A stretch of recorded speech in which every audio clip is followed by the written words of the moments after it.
La Suisse, connue pour ses montagnes majestueuses, ses chocolats impeccables, ses montres de luxe et sa qualité de vie enviable, est depuis longtemps perçue comme un pays idyllique et neutre.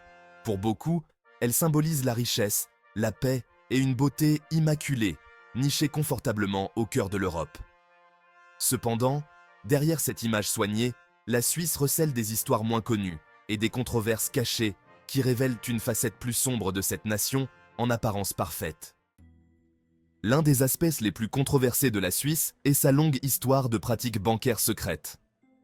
Le système bancaire suisse est synonyme de confidentialité et de respect de la vie privée depuis des siècles. Si cela a permis à la Suisse de devenir une puissance financière mondiale, cela a également fait du pays un aimant pour ceux qui cherchent à échapper à l'impôt, à dissimuler des actifs ou à se livrer au blanchiment d'argent.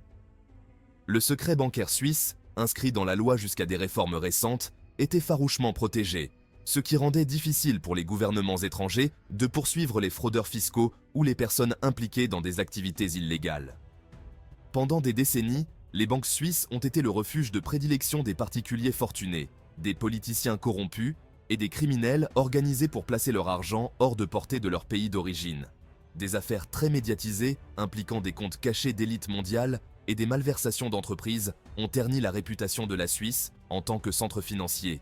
Bien que la pression internationale et les accords récents aient conduit à certaines réformes et à une transparence accrue, l'héritage du secret bancaire suisse persiste et continue d'être un sujet de discorde, révélant la face cachée de la richesse et de la prospérité du pays. La neutralité de la Suisse pendant la Seconde Guerre mondiale est souvent célébrée comme un témoignage de son engagement envers la paix. Cependant, cette neutralité était complexe et controversée. Tout au long de la guerre, la Suisse a maintenu des liens économiques avec l'Allemagne nazie, notamment des transactions financières impliquant de l'or pillé dans les pays occupés et aux victimes de l'Holocauste. Les banques suisses ont accepté l'or des nazis, qui était souvent fondu et blanchi pour en dissimuler l'origine. Dans les années qui ont suivi la guerre, la Suisse a été critiquée sur la scène internationale pour son rôle dans la facilitation de ces transactions et pour son refus d'indemniser les victimes de l'Holocauste et leurs familles, dont les avoirs étaient bloqués dans des banques suisses. Sous la pression internationale, un accord a finalement été conclu dans les années 1990 pour indemniser les survivants de l'Holocauste et leurs descendants. Mais cet épisode a laissé une marque indélébile sur la réputation de la Suisse et a soulevé des questions sur le rôle du pays pendant une période mouvementée de l'histoire. Malgré la qualité de vie élevée de la Suisse, c'est aussi l'un des pays les plus chers du monde. Le coût de la vie dans des villes comme Zurich et Genève peut être prohibitif, les prix des biens de première nécessité, du logement et des services dépassant de loin ceux des pays européens voisins. Si le revenu moyen en Suisse est également élevé, le coût des produits de première nécessité et du logement a entraîné une augmentation du nombre de citoyens de la classe ouvrière qui ont du mal à subvenir à leurs besoins fondamentaux. La Suisse a toujours été présentée comme une nation où la pauvreté est faible. Pourtant, les signes d'inégalité se multiplient. Le fossé économique est particulièrement marqué dans les zones urbaines, où l'écart entre les ultra-riches et les travailleurs pauvres se creuse.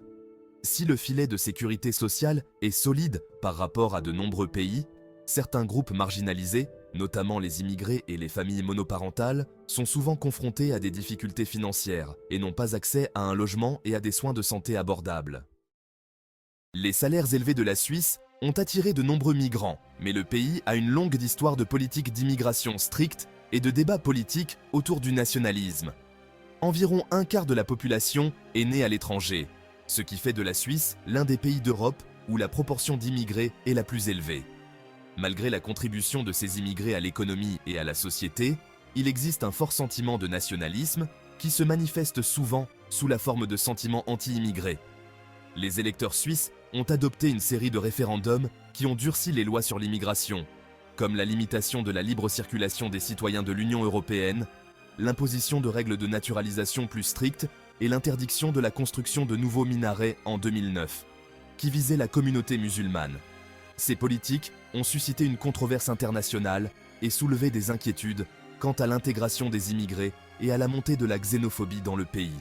Le parti suisse de la droite nationaliste, l'UDC, a joué un rôle déterminant dans l'élaboration de ce discours, en promouvant des politiques visant à préserver l'identité suisse. La Suisse est l'un des rares pays au monde où le suicide assisté est légal, ce qui en fait une destination pour ceux qui cherchent à mettre fin à leur jour selon leurs propres conditions. Des organisations comme Dignitas et Exit fournissent des services aux patients en phase terminale ou souffrant de douleurs intenses, leur permettant de mourir par des moyens médicalement assistés. Si beaucoup considèrent de l'approche de la Suisse comme une réponse compatissante à la souffrance en fin de vie, elle a également suscité des débats moraux, éthiques et juridiques tant à l'intérieur qu'à l'extérieur du pays. Cette pratique a donné naissance à ce que l'on appelle souvent le tourisme suicidaire, qui voit des étrangers se rendre en Suisse pour profiter de ces lois sur le suicide assisté. Les détracteurs soutiennent que cette pratique est susceptible d'être abusive et qu'elle ne fait pas l'objet d'un contrôle suffisant, tandis que ses partisans affirment qu'elle offre une solution humaine aux personnes qui souffrent sans espoir de guérison. Le débat continue de diviser la société suisse et reste une question controversée dans le paysage juridique et éthique du pays. Malgré l'image de pays soucieux de l'environnement que véhicule la Suisse, celle-ci est confrontée à d'importants défis environnementaux, notamment en matière de changement climatique.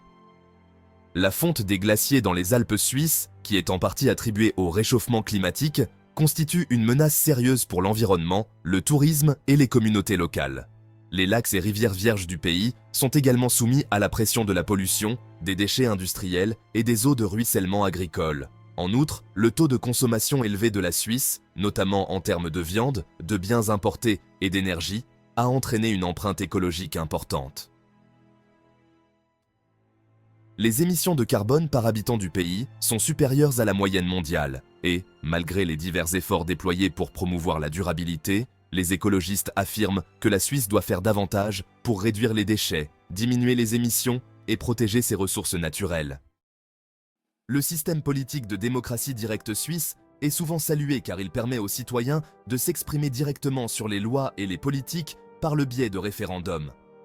Toutefois, ce système n'est pas exempt de difficultés et de controverses.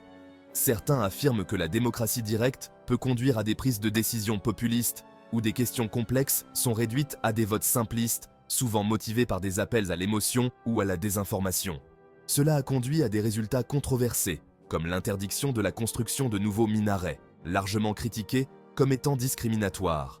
En outre, le recours au référendum peut ralentir les processus décisionnels et créer une paralysie politique, car les lois sont fréquemment soumises à des contestations publiques et doivent franchir plusieurs niveaux d'approbation.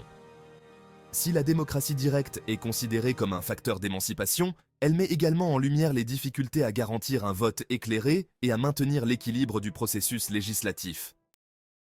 Le système fiscal suisse est connu pour sa complexité, avec des taux d'imposition variables d'un canton, État, à l'autre. Cette structure fiscale décentralisée permet des disparités importantes en matière de charges fiscales selon le lieu d'implantation des particuliers et des entreprises. Pour les particuliers fortunés et les multinationales, cela crée des possibilités d'optimisation fiscale, ce qui rend la Suisse attractive en tant que paradis fiscal. Toutefois, ce statut a suscité des critiques de la part d'autres pays, notamment au sein de l'Union européenne, qui affirment que les pratiques fiscales de la Suisse sapent les efforts mondiaux visant à garantir une imposition équitable. Le gouvernement suisse a procédé à certaines réformes en réponse à la pression internationale, mais l'attrait de la Suisse, en tant que paradis fiscal, pour les riches et les entreprises cherchant à minimiser leurs obligations fiscales, reste un sujet de discorde. Cela a suscité des débats sur l'équité du système fiscal, l'inégalité économique et le rôle de la Suisse dans l'économie mondiale. En conclusion, si la Suisse est souvent perçue comme un pays idyllique, connu pour sa neutralité, sa richesse et sa beauté, ses aspects moins connus révèlent une facette plus complexe et parfois troublante de la nation. La face cachée de la Suisse nous rappelle que même les pays les plus prospères sont confrontés à des problèmes difficiles sous leur dehors poli. Comprendre ces aspects permet de brosser un tableau plus complet de la société suisse dans toute sa diversité et des défis auxquels elle est encore confrontée aujourd'hui.